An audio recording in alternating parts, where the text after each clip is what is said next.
responders maghatag og mga updates. Si Rebecca Ortez nanukad sa amihan ng Sugbo sa lungsod sa Midilien, maghatag og situational report.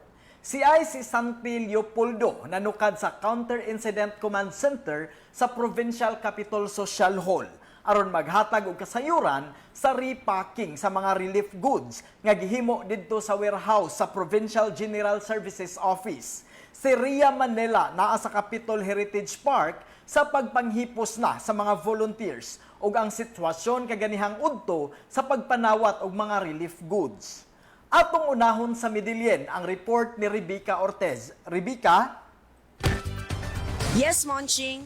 Atong gikuyugan ang mga sakop sa Cebu People's Action Center o CPAC sa pagpanghatag sa mga relief goods sa Bukirang Barangay dinhi sa lungsod sa Midilien. Si Governor Pambari 4 nagmando sa CPAC sa pagpangunay sa paghatod og relief goods aron sigurado gyud nga mahatdan og tabang ang mga pamilya nga naa sa suok nga lugar o Bukiran nga barangay. Sa Bukiran nga barangay sa Midilien, nahatdan og tabang ang Barangay Corba, Sitio Ibanez, ug ang Barangay Tindog, Sitio Franco, Midilien, Cebu. Monching, nagpadayon karon ang Cebu People's Action Center sa pagpanghatag og tabang sa mga naa sa bukid, sa mga suok og lagyo nga barangay dinhi sa Northern Cebu.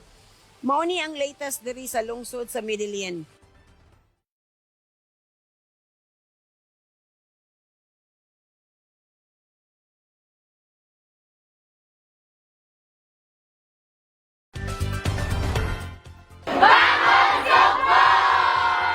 Monching, nagpadayon pagihapon ang repacking ug ang pagdawat og mga donasyon diri sa gimontar nga command center sa Capitol Heritage Park. Dayag gihapon ang pagkabayani sa mga Subuanon nga nipaambit sa ilang mga grasya aron matabangan ang mga biktima sa linog didto sa Northern Cebu, labi na sa Bugo City. Aduna pay mga Good Samaritan nga nagsuporta sa mga volunteers aron magpabilin ang kaabtik. Ang Boss Coffee naghatag sa ilang mga produktong refreshment sa mga volunteers. Hi, I'm Ivy from Bose Coffee. The team is here to support, of course, the volunteers that are here in the Heritage Park. So Bose Coffee doesn't just stand about coffee, but it stands on our community. And of course, Bose Coffee has its roots in Cebu. It is not just us helping, but it is our responsibility. We have launched the Grounds for Giving project. This is to actually elevate the lives and give relief and hope to the people who were affected by the earthquake. We partnered with the Cebu Landmaster Foundation, our suppliers, our fleet of networks, our franchisees, and of course our employees to provide the same amount of mission that we have. This is actually proof that if we stand as one, small businesses, big businesses, small communities, we can make a difference. Thank you. Ang Virginia Food Incorporated naghatag usab og libreng paniudto alang sa mga volunteers. In this way, at least makakaon. So, we're here for you. Virginia is here, willing to help, willing to share. Samtang ang Vixal Foundation ug Unilab naghatag sad og mga grocery items, vitamins ug tambal. Vixal Foundation is here to donate grocery bags, and we have here our partner from Unilab. So they have donated vitamins and medicines. As for us, we have donated grocery bags from our very own medical stores. So ang reason nga nag-donate na is because basically mo din pero basically it is important na ma-address po na nila basic certain basic commodities in life so that they can continue on atong mga survivors sa earth.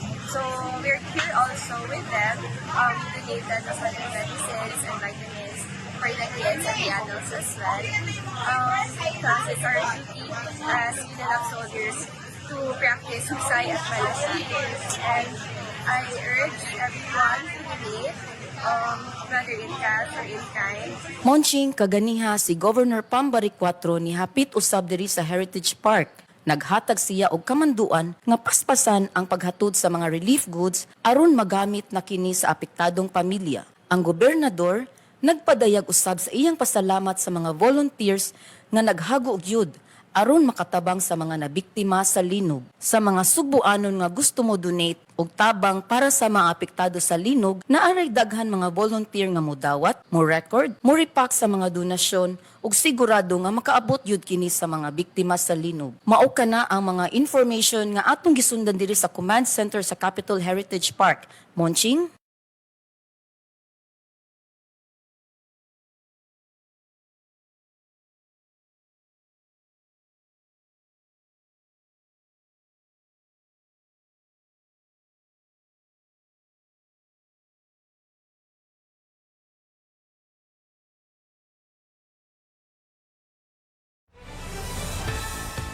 Monching, nag-abot-abot na diri sa Provincial General Services Office warehouse ang mga hinabang gikan sa nagkalanglaing probinsya. Kaganiha, atong naabtan ang relief goods nga gikan pa mismo sa Davao City. Ang mga student volunteers nagtinabangay sa dali ug hapsay nga pag-repack sa mga relief goods.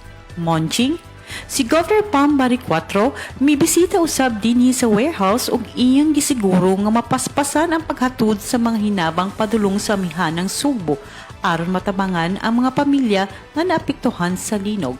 Monching,